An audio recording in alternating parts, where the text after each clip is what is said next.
G'day from Mexico City, and if you're wondering what the F1 drivers drove to the Mexico City Grand Prix, I have all the answers for you in just a moment. But note, not one of the drivers and not one of their trainers drove any of these vehicles. The complete story on the other side of this very slick looking opener.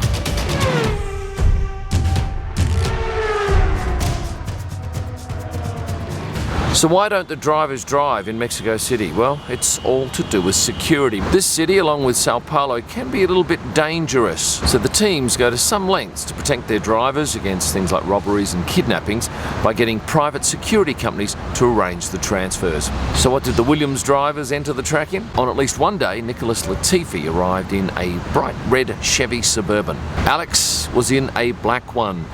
These 2023 models sell for around $57,000 in the US. They do 14 to 20 miles per gallon. They do 0 to 100 kilometers an hour or 60 miles an hour in 7.6 seconds. And they were the most popular car for driver arrivals at this race. But these aren't the cars that you buy from a typical dealer here. These have bulletproof windows, and that adds about 1,700 pounds or 770 kilograms to the average weight of one of these cars. So as you can imagine, they're a bit slower off the mark, but they do offer supreme protection. The Red Bull drivers, well, Sergio Perez, the star of the Mexico GP, was in a Cadillac Escalade.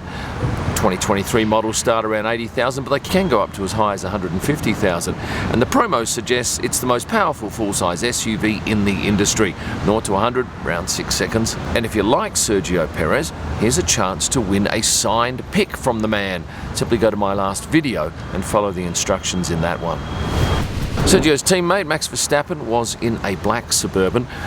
But just remember that these cars aren't assigned to one driver. What happens is the teams go to a company and they say we want security guards and we want cars, and the security company will then say, right, we've got 4 cars and we'll shuffle them around these drivers for you. And they take different routes to the track each day, a classic security strategy. And speaking of strategy, here's a way to get around annoying blocks on websites, apps and content on the net by getting a VPN, and I use Surfshark VPN. It's an app and a browser extension that allows me to position my device anywhere in the world. And if you do even a fraction of the travel that I do, Surfshark is a must. I also find it's cheaper to book some travel by logging into different countries, and I can access a whole new array of Netflix content by changing the country I log in from. And if you click on the description below before December 31st, you'll save 85%, you'll get 3 months free and a money-back guarantee. 85% off, an extra 3 months free and a money-back guarantee by using the promo code KIM when you click on the link in the description. Let's get back to what the drivers were driving to the track in. Kevin Magnussen from Haas was in a white GMC Yukon, this seats 7, and in the front was a driver and a security guard who'd hop out at the swipe gates and open the doors for the boys. Mick Schumacher on one of the days in a black Suburban Chevy. As I said before, that's not necessarily the car he arrived in every day. I actually tapped on those windows just to see what they sound like, and it's very solid sound. The bulletproofing adds about $25,000 to $55,000 to the cost of one of these cars, and the technology was first patented back in 1903. Next up, Alpine drivers. Fernando Alonso coming in a white Suburban Chevy on at least one day with his girlfriend, Andrea Schleger. She took a moment to tell me about her jacket. This was something that the drivers had an opportunity to do. Get a denim jacket and spray it in this spray booth, and this is how Andrea's turned out. And his teammate Esteban Ocon was in a white Suburban Chevy. And if you're wondering how bulletproof windows are made, it's simply layers of polycarbonate in between the glass, and the more layers and the thicker the substances, the stronger the bulletproofing is. Normally teams just rent cars from the likes of Avis and Six to rent a car, and the drivers are presented with them at the hotel. But as I said before, this is a very different situation in Mexico City.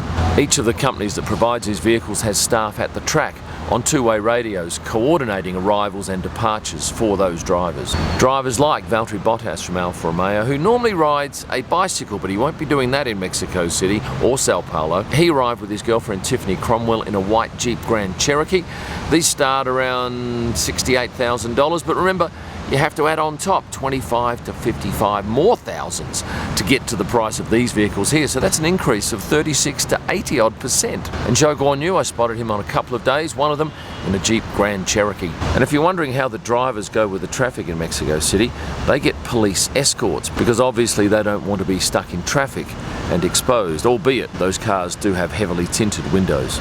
Mercedes drivers, George Russell in a silver SUV, and Lewis Hamilton, he was also in that same car. And if you're wondering how that can happen, it's purely because the drivers arrive at different times. So a driver could drop off George, go back and pick up Lewis and drop him off, and they can get away with one car.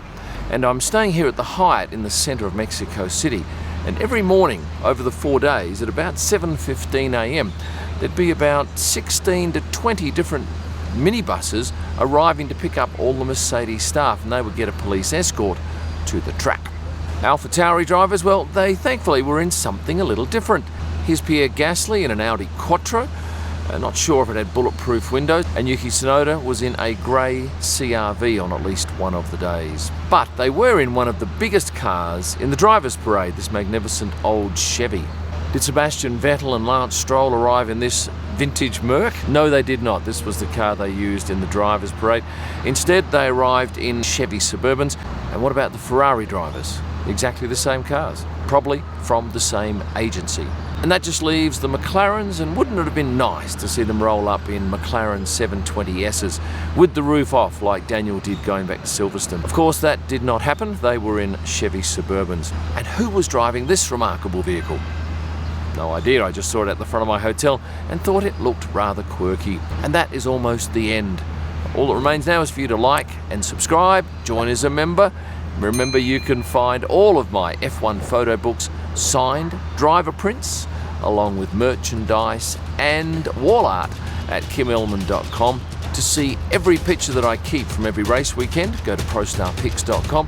And for my best images live from the track and all during the week, go to Instagram and search at Kim Illman.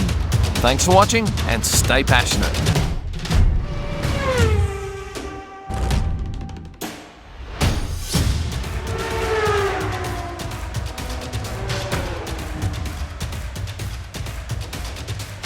What the f***? Why can't I see that info? Why doesn't that come up? 1, 2. Should come up, the thing.